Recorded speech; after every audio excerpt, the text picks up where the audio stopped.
On m'a demandé la signification de cette croix, la croix Ankh.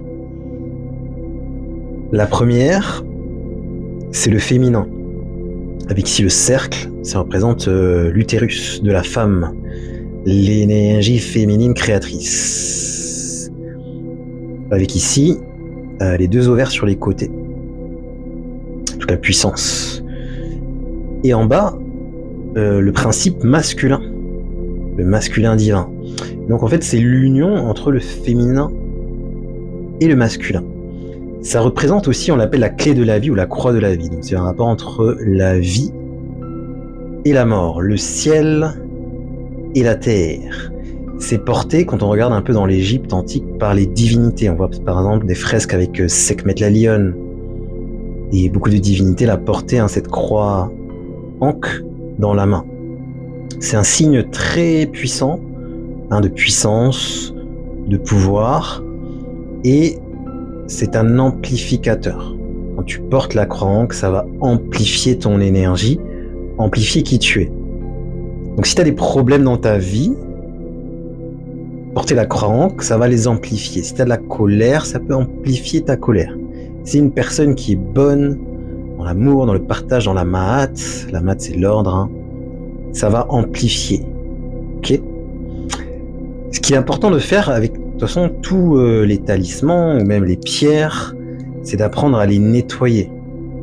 Une croix Ankh, elle peut se polluer, se décharger, tout simplement.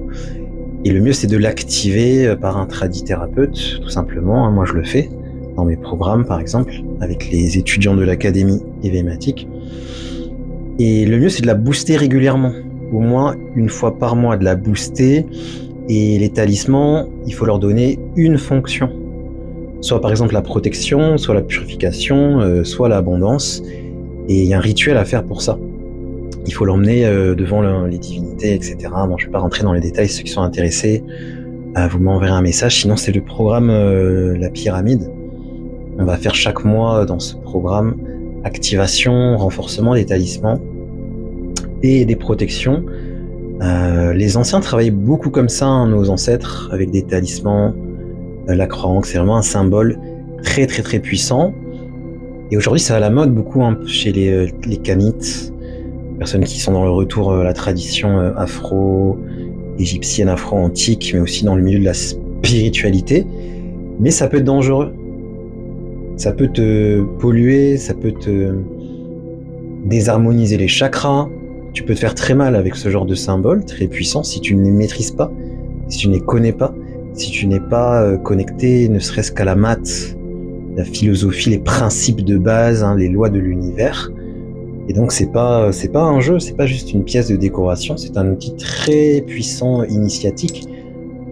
Parce qu'après ça peut ouvrir des portails, il y a des initiations derrière, bref, c'est magnifique. Si tu veux en savoir plus, n'hésite pas à t'abonner et à poser des questions en commentaire. Et pense aussi à aller prendre le nouveau livre sur les voleurs d'énergie, comprendre comment tu fonctionnes énergétiquement, ça va être très très très intéressant.